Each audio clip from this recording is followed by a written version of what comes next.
Pessoal, quando a gente fala também sobre medicina baseada em evidência, eu acho que um grande exemplo que faz um paralelo com a reprodução humana é o Covid, por exemplo. Então, assim, vocês veem como foi todo um debate de tratamento para Covid, que foi um tratamento que acabou se politizando, mas, tirando o lado político dele, o que aconteceu com o Covid acontece constantemente com todas as áreas da medicina e principalmente com a reprodução humana.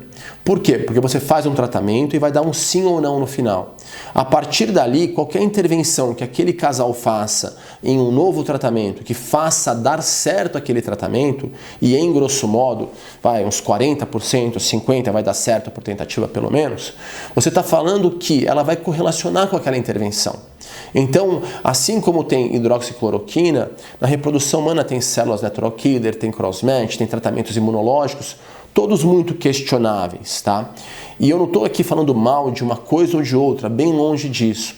Mas eu estou só falando que, se você não se embasar pela medicina baseada em evidência, pelos consensos internacionais, você daqui a pouco está usando hidroxicloroquina para falha de implantação de embrião.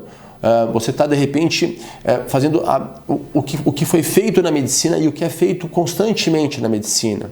Isso é, tratamento para gripe, vitamina C. Não há nenhuma prova que ela melhore uma gripe, por exemplo. Uma gripe dura 7 dias com remédio e 7 dias sem remédio. Você pode tratar com sintomáticos para o seu nariz escorrendo, para o seu mal-estar, para a sua febre.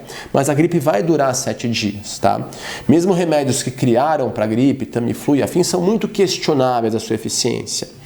E o que eu estou tentando fazer brevemente aqui, mas é um assunto que a gente vai estar sempre retomando, é esse paralelo de quando você começa a usar tratamentos sem base científica. Tratamentos que às vezes têm um trabalho ou outro feito com uma técnica e com uma maneira muito questionável, ou tem um parecer de um médico ou de outro, ou pior ainda, tem uma influência da indústria dos exames ou da indústria farmacêutica, ou tem o próprio interesse do médico em ajudar aquela pessoa, em querer às vezes usar um tratamento diferente, tá? E da mesma maneira que uma religião, as pessoas também usaram uma série de coisas para a religião que trouxe fé, que trouxe uma série de coisas boas, também trouxeram uma série de tratamentos que não têm base científica. Então, eu sempre falo que temos que tomar muito cuidado com a reprodução humana, porque ela tem um sim ou não no final.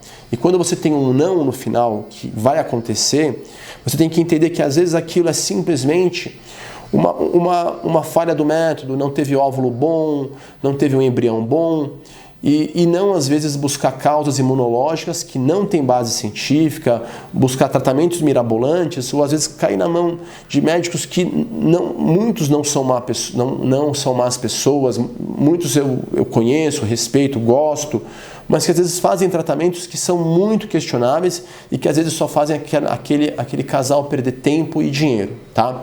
Então, o que eu fiz aqui foi uma grande correlação entre o uso de um tratamento como hidroxicloroquina, por exemplo, que não tem base científica, que muitos médicos vão achar que funciona. Por quê? Porque o Covid, ele vai ter uma evolução benigna em 99% das pessoas, 98% das pessoas.